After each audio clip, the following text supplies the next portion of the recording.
Welcome back to the SRM's 3D print channel. My name is Tim. So today we're actually going to start off by reassembling everything on the freshly stained and varnished frame. I also went through and reprinted a few things, like the MOSFET mount.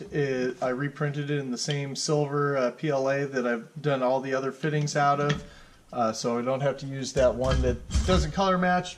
Doesn't matter for the construction of the piece, but you know, it'll look ugly, so I'm going to fix it. Other thing that I kind of ran into, which you guys didn't get to see before, is I was experimenting with the fitment of where this bearing drops into here, and I made a change for the lead screw printer that didn't quite work out the way I wanted it to, and I forgot to change the file back. So when I printed these off, it's actually, I had to shim the bearing so it would fit in there snug. So I went back through and reprinted both of these pieces. And the second piece, I changed the fitment around these 8mm rods. So it'll allow you to actually slip, this side will float. You know, it's snug, but and I might play with that fitment a little bit more as time goes by, or maybe put a threaded stopper in there or something to kind of clamp it down. But you know, things I'll figure out as time goes by. But yeah, it was one of those things where it really had some issues, so because you just can't get this apart, and getting it to fine tune is going to be a bear. I'm going to have to take a hammer to this to drive it off of there, which is just not going to be okay. But anyway, so we'll get this going back together. The first thing I'm going to do is remove this pulley, and then followed by the level adjustment screw, just because it's susceptible to damage. And then I'm going to pull all these metal fittings out. I don't have that many spares floating around here. Then I'm going to take and insert one of the guide rods inside the bearing before I drive it into the housing, just because the trauma of getting driven in likes to dislodge some of the little roller bearings. So, but it works out pretty good doing it that way. I also had to pull the shim off the other side. I just used some masking tape, just like a single layer, to take up the gap, but don't have to do that with this new one now. Once again, I'm still working on getting all the holes fine-tuned so that way they print beautifully, and then they're also the correct size where I don't have to chase them with the drill bit.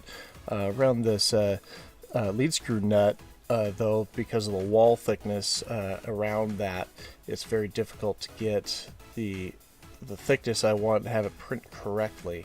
So that one may be one that I always have to chase out with the drill bit.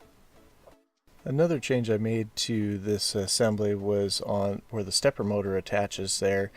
The standard hardware that I had didn't have very good thread engagement, so I thinned down the back side of that assembly. That worked out really well. Unfortunately, this one doesn't have that, but it won't matter for functionality testing here.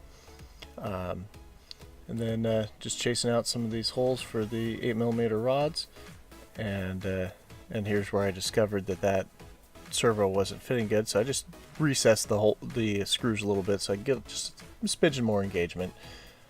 Finished assembling the Z-axis steppers, get those all in position, and now we're doing a final assembly here, though it ended up not being a final assembly because I ended up having to take the lead screws back out and shorten them, which you get to see that in the next video. Next up, I'm installing the drive pulley for the X-axis. It's very important to make sure it gets centered up in the channel that's built through the extruder the bracket there. And I'm lubing up all the bearings to go on to that assembly, and then just rough cutting the belt. I just wrapped it all the way around so I'd have a little extra, because it definitely won't need to be that long in the end.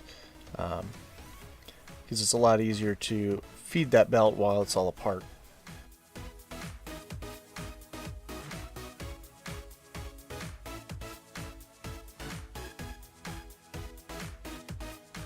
Now you guys get to see what I don't like about the lead screws, because they ended up sticking up quite a bit. So I decided that instead of being 350mm lead screws, which what I guess they were at, I cut them down to a 300mm lead screw, which is actually a standard size and a little bit more available than the 350. So that actually worked out for the better in the end. But now we're switching over, getting the guide rails reinstalled. Because I already know they're aligned, I'm not even checking them ahead of time. We're just going to lock them down and know that they're good to go. Which hopefully that'll be how the production frame is. There's no double checking, you just lock it down and run. But time will tell. I'll have to see how the templates for that one come out, and yeah, it might work out really well.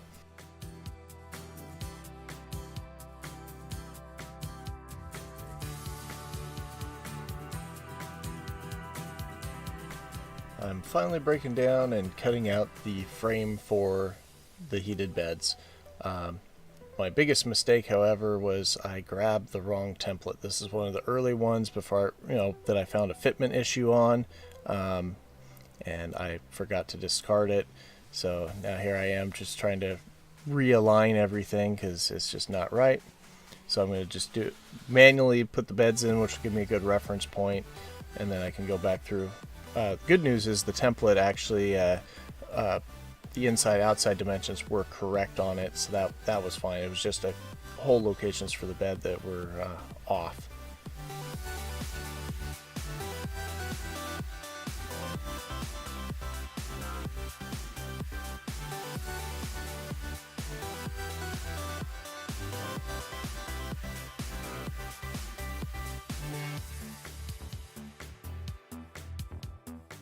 Now, using this process was actually quite effective for cutting the frame out. However, it produced a lot of scratching on the material, which for a finished product I'm not very happy about. So I'm going to have to kind of figure out my process. I'm thinking about doing this bed with a template and a router instead, or I might have to actually do this water jetted or something of that nature, so I don't scratch the material up so bad. This is just unacceptable amount of scratching. But overall, yeah, I just kind of rough cut it and then came back in here with the file and cleaned up all the radiuses.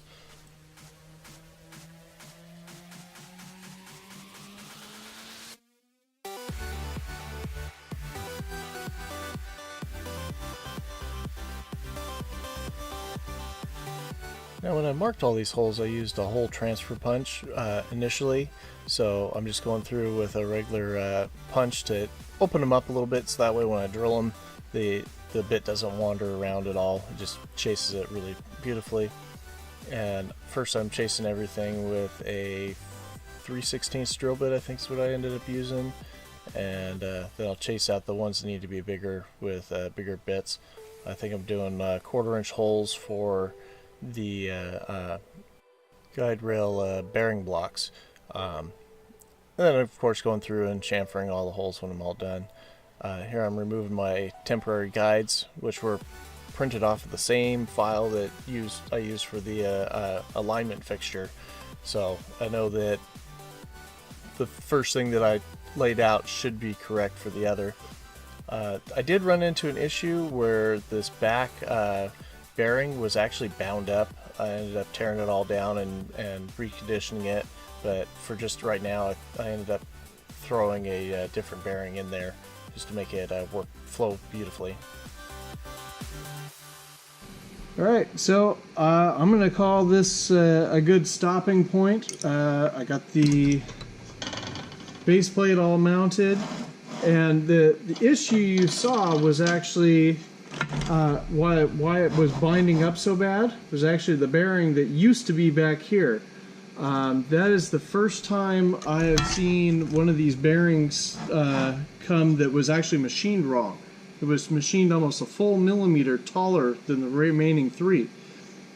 This bearing came off of another machine that I had, just so I could get this up and running. I did get the other one freed up, sort of, but it's still not as free-flowing as this one was. And these still need a little bit of work. I might see if I can find a better bearing to put in place of these, because they're not as smooth as the other set that I had. So, but that's about it. I did get the bed, and I'm lining it up on the holes that I drilled. So the holes actually do line up.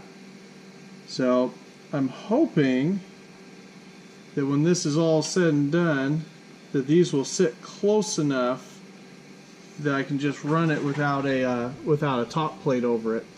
But worst case scenario is I cut it. I already got the aluminum. I'll just cut a top plate that you just clip onto it, and we'll cross that bridge when we get there. But for now, I think this is a wrap, and till next time.